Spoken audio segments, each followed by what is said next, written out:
ayoko talaga sa kanya. Bes, ayan siya oh, yung pet peeve mo. Hi! Panira ng araw. Okay, class, break time muna tayo. Hala, naiwan kay bakit kong pagkain. Scarlett to, may sobra pa ako. Baka gutom ka na. Talaga? Bibigyan mo ko? Oo, ano ka ba? Gusto ko maging close tayo. Parang bumabait tong pet peeve ko ah.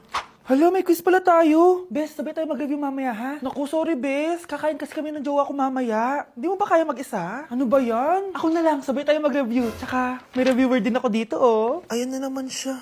Sure ka? Ako talaga yung gusto mo kasabay mag-review? Oo naman. Ba't naman hindi? Idol nga kita kasi ang talino mo, eh. Sige na nga.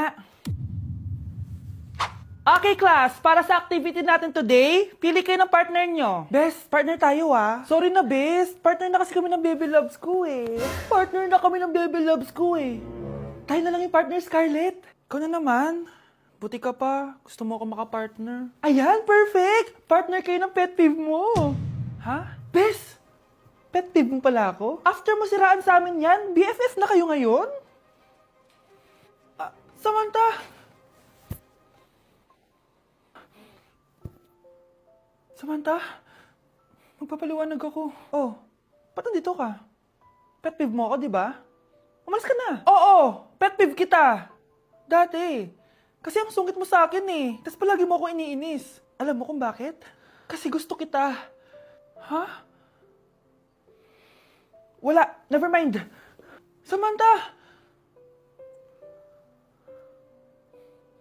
Uy Scarlett, di ba ex-boyfriend mo yung bago ni Samantha? Samantha, tinraidor mo ko. Hi Scarlett! Sabay na tayo mag-review. Sino ka? Lu, ako to, si Michael. Kaklase mo ako, di ba? Alam ko lahat ng sagot sa exam. Talaga ba? Sige na nga, turuan mo ako dito. Yes! Sabay tayo magiging perfect! Uy, sarap niyan na! Oh, mag-isa ka lang? Oo. Wala naman akong kaibigan dito eh. Ako, pwede ba ako maging friend? Boyfriend? Ha? Ayan ka na naman eh. Joke lang, ito naman. Kain na nga tayo. Oh, Scarlett, ano yan? Ba't ka na kasi mangot? Bagsak kasi ako sa quiz kanina. Naku, okay lang yan. Ako nga, araw-araw bagsak sa'yo eh. Ha? Ano sabi mo? Sabi ko, smile ka na kasi pasado ka naman sa akin. Alis na ako, pasok na ako ah. Baliw! Ay, umuulan pa! Ang mga gamit ko! Ayan, di ka kasi nagdadala ng payong. Pag ikaw nagkasakit ha, salamat ka, nandito ako. Michael, ba't nandito ka pa? Hatid na kita sa bahay niyo, baka mapano ka pa. Gusto ko safe ka makauwi. Lo, sige na nga. Hello, guys! Scarlett? Michael? Ship ko kayo. You may kiss the bride. Mag-kiss Baka na kayo. Anong kiss? Lu, parang di gusto. Dalian yun, nakis mo na sa noo. Humanda ka Scarlett, tapos na yung maliligayang araw mo. Hi, Bes! Uy, Bes! Boyfriend ko nga pala, Michael, si Samantha, best friend ko. Hello, Samantha. Nice to meet you. Hi, Michael. Ako nga pala si Samantha. Una na kami, Bes, ha? Bye-bye. Masaya naman kami dati. Inagaw lang siya ni Samantha. Yung best friend ko pa. Okay, class. Magdi-discuss ako. Makinig kayo sa akin, ha? Oh, grabe. Ang ganda ko talaga. Masaya na naman siya oh. Humanda ka sa akin. Ma'am, di ba po bawal mag-makeup kapag oras ng klase? Si Scarlett kasi nagme-makeup po. Lu, pero pag ikaw pwede? Equals to. Ay, oo. Mamaya na yung makeup na yung Scarlett, ha? Makinig ka sa akin. Aw, di na siya makakapag-retouch. Okay, class. Dalawa ang naka-perfect sa exam natin. Si Cheska. Expect ko naman na perfect ako eh. At si Scarlett. Perfect din ako. Talagang nilalabanan ako ng babaeng to. Patingin na tas paper mo. Ma'am, di ba wrong spelling is wrong? Mali yung pneumonia niya, oh. Walang P sa una. Ha? Ay, oo nga. Kulang ng P. Hindi ka na perfect, Scarlett, ha? Ayan, ako na ulit ang highest dito sa klase. Kontrabida talaga tong si Samantha sa buhay ko. Bakit di nagre-reply yung jowa ko? Saan na ba yun? Tagal naman ni Scarlett. Saan na kaya yun? Hi, Miguel! Oh, Samantha. Samahan mo naman ako sa kantin. Libre kita. Di pwede. Hinihintay ko yung jowa ko. Ha? Nasaan na ba yun? Yay! Sasamahan mo ako!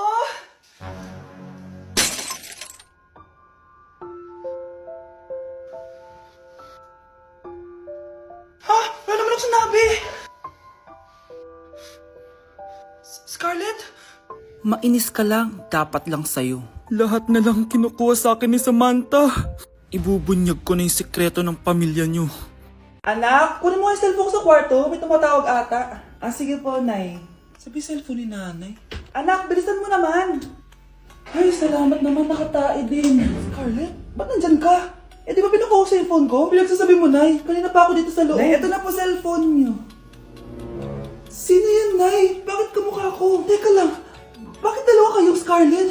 Nananaginip pa ako? Nay, ako yung totoong Scarlett. Ha? Sinungaling! Ako to, Nay, ang totoong Scarlett. Sandali nga! Hindi na ako matutuwa sa inyong dalawa, ha? Isa lang ang solusyon dito. Magtatanong ako at kung sino ang makasagot ng tama, siya ang totoong Scarlett. Unang tanong, saan ako may balat? Balat? Nay, sa puwet. Nay, sa kifi. Tama, kifi. Ha? Totoo ba, Nay? O, diba, alam ko. Susunod na tanong. Ano ang timbang ko? Mukha kang 100 kilos, Nay. 75 kilos? Tama, 75 kilos. Yes. Huling tanong. Ano ang birthday ko? Birthday? Mahina pa naman ako sa ganyan. April 14, 1977? April 15, 1977. Tama! Ikaw nga ang totoong Scarlett!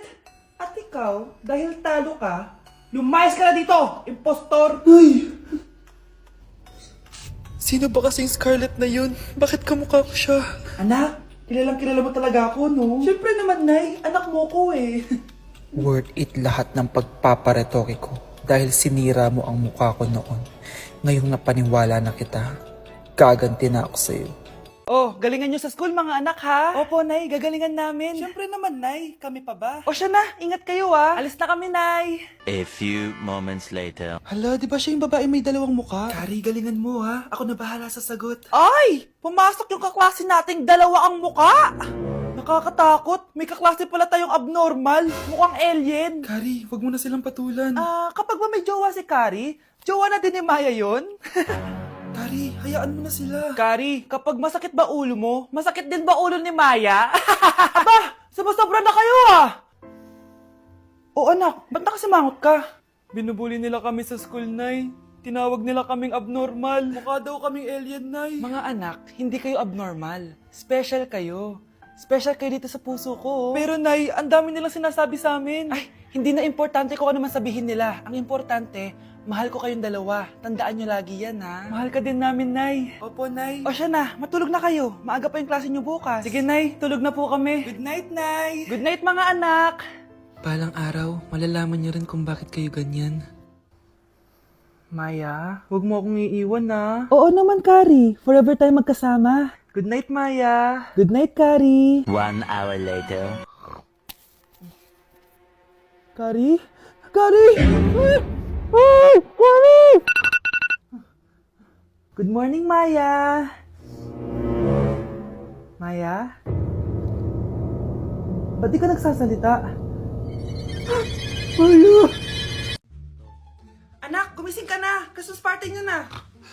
Christmas party na namin, Nay! Sana maganda yung regalong matatanggap ko mamaya. Kumain ka na dyan, anak, ha? Anong meron, Nay? Bakit ang dami pong pagkain? Siyempre, anak, malapit na magpasko. Tara, kain na tayo. Niluto ko lahat ng favorite mo. Talaga, Nay? Hay, sana palagi na lang Pasko. Ay, may nangangaraling ata. Wait lang, anak. Nangangaraling po.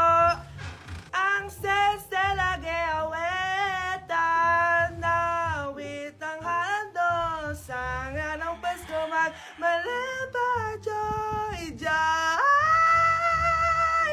Merry Christmas po.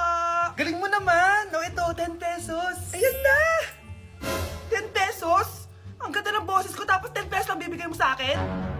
Alis na nga ako. Kuripot mo. Wow, demanding pa. A few moments later. Okay, class. Mag-exchange gift na tayo. Wow, ang bango nito. Thank you. OMG, bagong bag. Alam mo talaga yung gusto ko, ah. Thank you. Nasaan yung ka-exchange gift ko? Wala yung ka-exchange gift mo, be. Absent siya. Bawi ka na lang next year. Minsan na nga lang mag-Christmas. Absent pa siya. Okay lang yan, be. Huwag ka na umiyak. Paano na yung gift ko? Oo, anak. Ba't malungkot ka? Wala ako natanggap na regalo, Nay. Absent yung ka-exchange gift ko. O, eto. Para sa'yo, anak. Merry Christmas. Para sa akin to, Nay. Thank you! Kala ko wala na ako regalo ngayong Pasko. Siyempre naman anak, makakalimutan ba kita? Wow, ang sweet niyo naman, Mare. May fruit salad ba kayo? Pingi ako. Ang isang 50% po ay mapupunta sa isa niyang anak. Ano?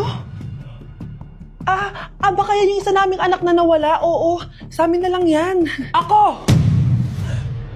Ako ang isa pang anak ni Ramon. Oh, akala ko bang nawawala yung isang anak ni Ramon? Attorney naman, huwag ka maniwala dyan. May sakit kasi sa utak yan. Wala akong sakit, attorney. Maniwala ka, please. Kailangan ko pa ng sapat na ebidensya para maniwala ako sa'yo. Sige na, babalik na lang ako. Ito na ba yung bagong bahay ng anak ko? Ikaw, babae ka? Sinubukan mo pang agawin sa amin ang kayamanan ng tatay mo? Ang sama nyo, tita! Gusto nyo kunin lahat! Well, hindi naman maniniwala sa'yo si attorney dahil wala kang ebidensya. Tao po, attorney po ito. Nandiyan si attorney. Halika dito. Ayan, ikukulong muna kita dito sa bodega hanggat hindi ko pa nakukuha mga kayamanan. Yes, attorney. Hawak ko na ang 100% ng kayamanan ni Ramon. Nandito na ang titulo, papeles at cheque ng mga kayamanan niya. Ay! Salamat, attorney, ha? Scarlett, hindi ko na alam kung ano nangyayari sa nanay ko. Pero huwag ka mag-alala. Ako bahala sa'yo. Kailangan na matigil tong pinagagawa ni nanay. Tao po. Sino ka? Ako po yung nanay ni Scarlett, yung anak din ni Ramon. Totoo ba to? Pinagsasabi mong babae ka? Kami lang ang pamilya ni Ramon. Attorney, huwag ka magpaniwala dyan. Peke yan. Hindi to peke. Pwede mo ipacheck to sa attorney. Kaya ilabas mo na siya. Kinulong po ni nanay si Scarlett sa bodega. Anak?